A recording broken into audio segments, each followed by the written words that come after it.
Hello, my name is H.R. Winky Wardlaw. I'm a resident of San Angelo and I've lived here all my life. I have always had an interest in the oil business, even as I was growing up, because my family was in the oil business starting in about 1926, and we've continued in the oil business continuously thereafter. And I'm not a geologist, I'm not a petroleum engineer.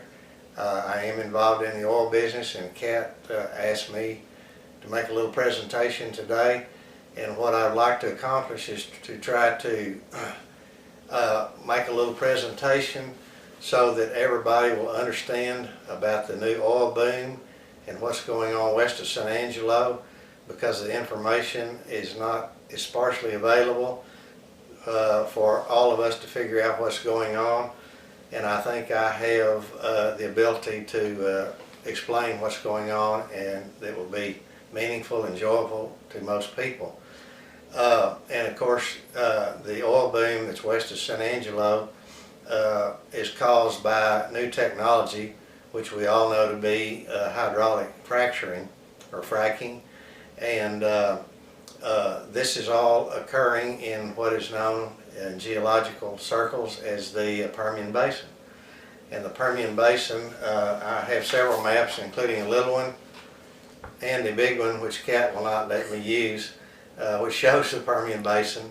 But of course, it's an old ocean, prehistoric ocean that was formed many millions of years ago west of San Angelo, and it's about 250 miles wide by about 300 miles long. And it runs from the northern end of Crockett County, which is on the south, which is where Ozona is located, out west to the town of Pecos, which is in Reeves County. It goes all the way west out into New Mexico, and then comes back to the east, just south of Lubbock, and then it turns back to the south, as you can see in this map here. And unfortunately, the eastern shoreline of the Permian Basin is west of San Angelo. The exact location of the shoreline, and there will be multiple shorelines, is deemed to be about midway in Erie County. Out about where Murchison is would be the eastern extent of the Permian Basin. It has been known for nearly 80 or 90 years that the Permian Basin is full of oil. And interestingly enough, it's full of salt water too from the old prehistoric ocean.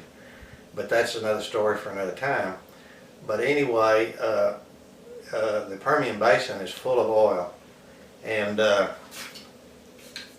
some geologists are giving each 640-acre section of land in the Permian Basin a total of 3.5 to 5 million barrels of oil per section, which is a lot of oil. The only problem has been, since the oil business got started, is most of this oil is in formations that is very tight. And by that I mean the formation does not willingly give up the oil, and it just barely flows into the well bore when you drill a well. And this is called permeability. And the permeability has been low in these formations out there. And so, hence, hydraulic fracturing has come to town, so to speak. And what they do is they go out there in the Permian Basin, west of San Angelo, and they drill either a vertical well, which goes straight down 8,000 or 9,000 feet, and they frack various formations, usually to the extent of a minimum of 2,000 feet of formations, and sometimes even more than that. And so if they're in a good spot, you get a tremendous initial flow of oil coming into the well bore, although it's very expensive to drill these wells. The other way of drilling them is a horizontal well, which goes down to the very formation that you're trying to produce out of, and then it makes a 90-degree turn, and the horizontal well goes out anywhere from 4,000 feet to about 10,000 feet laterally, and then when you drill that far out, you've got a tremendous fracking job that takes place out there. It can be as many as 28 different stages of fracking as they frack along the well bore, and these wells, of course, are very expensive, which we'll get into in a minute. But in the Permian Basin has two sub-basins that you need to understand if you're talking about the Permian Basin. And the sub-basin that is on the east side, which comes near San Angelo, is called the Midland Basin. So when you hear people talking about the Permian Basin or the Midland Basin, they're basically talking about the same thing, except it's just a sub-basin on the east side. In the middle, running right through the middle of the Permian Basin in a north-south direction, is what we call the Central Basin Platform, and it's like a big platform that's raised up hundreds of feet above the original floor of the Permian Basin, and that Central Basin Platform is the division between the Midland Basin on the east, and on the west is what we call the Delaware Basin. And the Delaware Basin is a big basin in the Permian Basin, and it has a little bit different formations. And one thing that I think you'll be interested in noting is that you hear all these people talking about Cline-Shale boom. The oil boom west of San Angelo right now is not a Cline-Shale boom at all, and we'll get into more of that in a minute. But most of your activity in the Midland Basin, out in the eastern part of the Permian Basin, which is called the Wolfberry Play or the Wolfcamp Play, and what that means is they're perforating the Wolfcamp Formation and the Sprayberry Formation along with several others, and that's your Wolfberry Play. And on the western side, over in the Delaware Basin, on the other side of the Central Basin Platform, you have what's called the Wolfbone Play. And the Wolfbone Play has the Wolfcamp, of course, again, but it has, instead of the Sprayberry, they have a formation out there called the Bone Springs, the Bone Springs. And so anyway, they drill out there, and then they perforate several thousand feet of these formations, including the Wolfcamp and the Wolfbone, and on your vertical wells. And so that's the play that's going on right now. And the hot parts of the play are, as many of you may know, is out at Barnhart and Big Lake and on down to Ozona, and that's your Wolfcamp or Wolfberry Play. And then it runs to the north all the way up to Ector County and Midland County and Garden City, which is Glasscock County, and of course Ector County is Odessa, and Midland is Midland County. So that's what's going on the current play on the east side, which is what we're experiencing. The Wolfbone Play over on the east side, and a lot of the stuff on the north side of the Wolfberry Play, those people are going to be coming out of Midland because they're all real close to Midland. And the big Wolfbone Play is around the town of Pecos out there, and it's been real successful there too, and lots of wells are being drilled. Just as a point of interest, the wells drilled that are vertical are usually drilled on about 80-acre spacing. Means there's one well on every 80 acres, and so on a 640-acre section you can see there'll be 8 wells, with the idea that later on they may come back if there's not too much. If the 80-acre well is not draining the full 80 acres, they may drill them on 40 acres. With respect to your horizontal wells, in a good area they're drilling 7 to 8 horizontal wells in a single section. And what they do is those wells are drilled in a north-south direction almost exclusively, and there's a geological reason for that. But anyway, if you have a section of land, and you can, if you look in the newspaper, you will see these applications for drilling permits, and you'll see an announcement of multiple wells in the same section. So what they do is they start drilling these wells on north-south basis, and they move over 700 feet, and then after the first one, and drill the next one, and then move over another 700 feet and drill the next one. And so they may end up with 7 or 8 wells in a single survey, all parallel to each other. And those wells, as I think I said earlier, go out anywhere from 400 feet to 4,000 feet to 10,000 feet. And the wells, your horizontal wells now are costing around $4 million or so per well. And the horizontal wells, interestingly enough, the few they've drilled in the Cline-Shale are running now $8 to $8.5 million a well.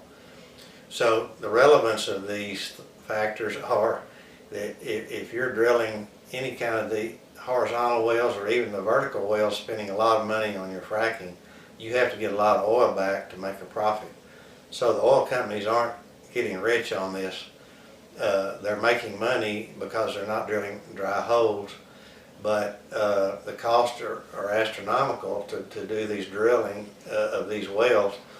And so if you get a 100 barrel a day well and you spend $8 million on a horizontal well, you're not going to get your money back even close, and you're not even going to be interested in drilling another well, because you have to get big flush production, 400, 500, 600, 1,000, 1,200 barrels a day starting off on a horizontal well to get your money back. And interestingly enough, what we found out is on these wells, the decline curve is real steep, and so the first 3 or 4 months you may think you're as rich as a sheikh in Saudi Arabia, but the production falls off real fast, and falls off after 5 or 6 months, and then it'll fall off again continuously, and after a year you won't even recognize the well for its productivity. And of course they're thinking these wells will produce for 20 or 30 years, but after the flush production they'll produce at a relatively low rate. So there's a whole lot of acreage out west that's under lease, and it will take them a long time to drill. And when you're talking about horizontal wells, they'll be drilling multiple horizontal wells in the same section, seeking different depths after the original horizontal wells have depleted out. So if the price of oil stays high, you will see a lot of drilling out there in the Permian Basin for a long time. But if the price of oil goes down, then it could shut down in short order. But the people I talk to say that the oil boom that we have out around the Big Lake area that we've just been talking about is leveling off, because not only is that restricted by price, which is holding up okay, but also the number of drilling rigs. There's only so many drilling rigs in the state of Texas, and so you can't really continue to accelerate drilling just year after year after year. And so that's one limiting factor. Another limiting factor is that being able to get our oil to market, and there are no pipelines from out there, and so a lot of the oil is being trucked to a terminal, and then it's, as we all know, is being shipped by rail down to the coast to the processing plants. So that's the problem we have now. In fact, the problem of getting the oil out of the oil fields west of here is so acute that the posted price of oil is about $10 more than what they're actually able to get for their oil, because there's no transportation available for some of it. So that's a problem, and that's a problem I want to talk to you about the potential Cline-Shale boom or Cline-Shale play. A whole bunch of acreage has been leased up north and west of San Angelo, and that would be in Sterling County, western half of Coke County, Mitchell County, Fisher County, and well, I think those are the main ones. But there's only been a few wells drilled up there for the Cline-Shale, and it's kind of right on the edge of the Permian Basin, and some of the Cline-Shale play is actually outside the Permian Basin. And but not only is the production been disappointing up there so far, they don't have any way to get the oil to market, and that is spooking a lot of operators that would like to drill and produce up there. Interestingly enough, there have been a number of companies that have come in up and leased all that acreage up there between here and Sterling City. Companies like Devon Energy, Apache, FIML, Occidental Petroleum, Strata, and a number of companies, and that is a land play right now. And what they've done is they have taken their massive amounts of acreage, hundreds of thousands of acres, and they have turned around and sold that to foreign interests, including the Chinese and Japanese, and probably gotten most of their money back, if not all. And then these investment partners are going to help finance the drilling of a bunch of exploratory wells up there. I'm told that Devon has hundreds of thousands of acres, and in 2012 they've only drilled about 8 or 9 exploratory wells, most of which were not very good. But since they've got them a partner, they've got to try to develop this acreage that so much money's been invested in. And so I believe their website says they're planning on drilling close to 30 exploratory wells in 2013 to see if they can get better results and figure out better how to complete those wells and make them commercial and productive. But what you hear in the media about there being a Cline-Shale boom is just not true. And if they're talking about what's going on right now, that's your Wolfcamp play that we've just discussed.